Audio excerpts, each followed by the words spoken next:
తెలంగాణ రాజకీయాల్లో ఇప్పుడు అందరి కళ్ళు రాజ్యసభ ఎన్నికలపైనే ఉన్నాయి. నేటితో నామినేషన్ల గడువు ముగినుండటంతో ప్రధాన ప్రతిపక్షం బీఆర్ఎస్ తీసుకోబోయే నిర్ణయంపై సర్వత్రా ఉత్కంఠ నెలకొంది. బరిలోకి అభ్యర్థిని దించుతుందా లేక వెనక్కి తగ్గుతుందా అనేది సందిగ్ధత కొనసాగుతుంది.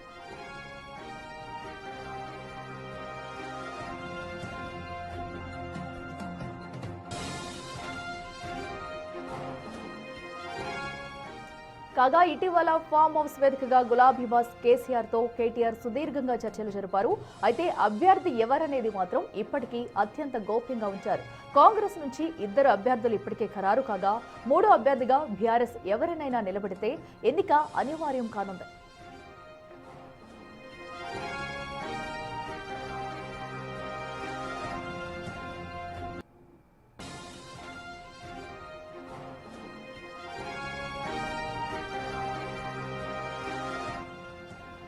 రాజ్యసభ రేసులో ఇటు బీఆర్ఎస్ ఉంటుందా లేదనేది ఇంకా ఉత్కంఠంగా మారిందని చెప్పాలి. అయితే మరి కాసేపట్లో కాంగ్రెస్ కి సంబంధించి కూడా 2 అభ్యర్థులు నామినేషన్ అయితే వేయనున్నారు. అయితే ఇప్పుడు బీఆర్ఎస్ కనుక అటు నామినేషన్ వేయకపోతే అభ్యర్థిని దించకపోతే కనుక కాంగ్రెస్ అయితే ఏకగ్రీవం అయ్యే అవకాశం కనిపిస్తుంది. మరి ఒకవేళ బీఆర్ఎస్ అయితే ఇప్పటికే అటు కేసీఆర్ తో కేటీఆర్ కూడా పలు దఫాలుగా సుదీర్ఘంగా చర్చలు జరిపారు. ఇప్పటి వరకు కూడా ఎక్కడ అభ్యర్థి పేరైతే ఖరారు చేయకుండా వచ్చింది. మరి బీఆర్ఎస్ వ్యూహం ఏంటనేది కూడా మరి కాసేపట్లో తేలనుంది. అసలు అభ్యర్థిని దించుతుందా లేదంటే రాజ్యసభ ఎన్నిక నుంచి తప్పుకుంటుందా అనేది కూడా ఇప్పటి వరకు ఎక్కడా లీక్ అయితే చేయలేదు. మరి దీనిపై బీఆర్ఎస్ ఎలాంటి నిర్ణయం తీసుకోబోతుంది అనేది కూడా ఉత్కంఠంగా మారిందని చెప్పాలి. సో ఇప్పటికైనా పేరును బయట పెడతారా లేదా అనేది కూడా ఉత్కంఠంగా మారింది. అయితే ఒక అభ్యర్థి పేరు ఖరారు చేసినట్లు వార్తలు వస్తున్నా కూడా అవైతే అధికారికంగా ఎక్కడా ప్రకటించలేదు.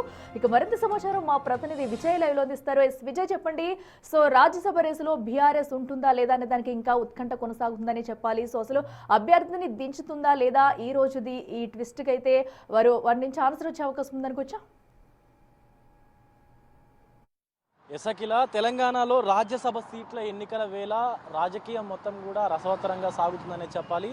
ముఖ్యంగా కాంగ్రెస్కు సంబంధించి 2 రాజ్యసభ సీట్లు ఉన్నాయి. అయితే కాంగ్రెస్కు సంబంధించినటువంటి 2 అభ్యర్థులను కూడా ఇప్పటికే ఆ పార్టీ అధిష్టానము ఇప్పటికే వెలువరించింది. కానీ ఇక్కడ బీఆర్ఎస్కు సంబంధించి ఇంకా కూడా గోప్యత అయితే కొనసాగుతూ ఉంది.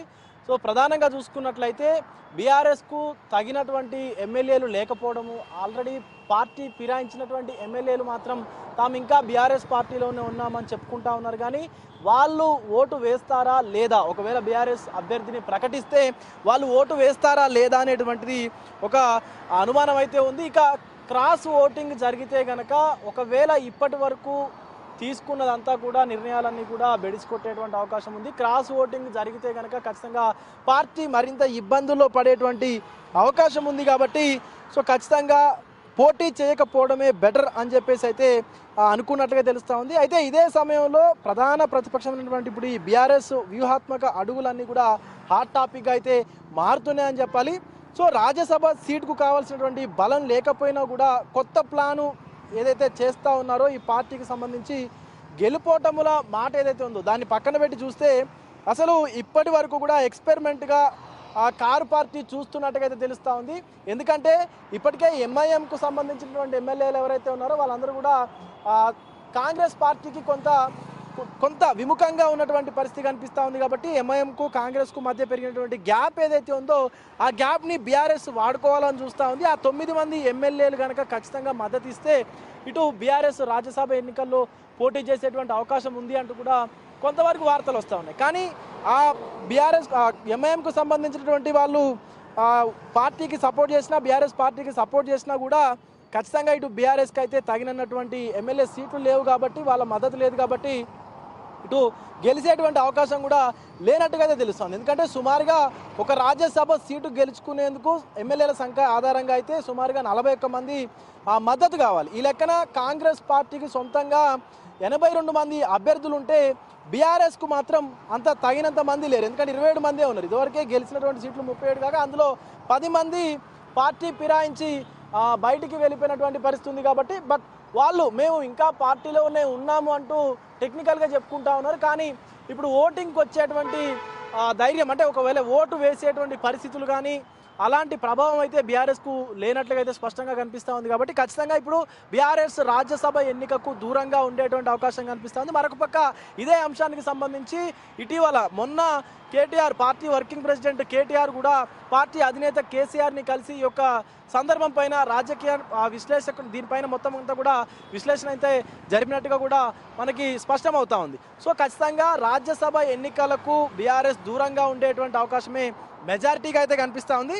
ఎందుకంటే వాళ్ళకు తగినటువంటి ఎమ్మెల్యేల సపోర్టు లేకపోవడము, ఒకవేళ క్రాస్ ఓటింగ్ కనుక జరిగితే ఖచ్చితంగా పార్టీకి సంబంధించినటువంటి ప్రతిష్ట మరింత భగ్నమయ్యేటువంటి అవకాశం కనిపిస్తూ ఉంది. కాబట్టి ఇప్పుడంతా కూడా ఆ మల్లగుల్లాలు పడుతున్నటువంటి పరిస్థితి కనిపిస్తూ ఉంది ఈ పార్టీ నాయకత్వం అంతా కూడా.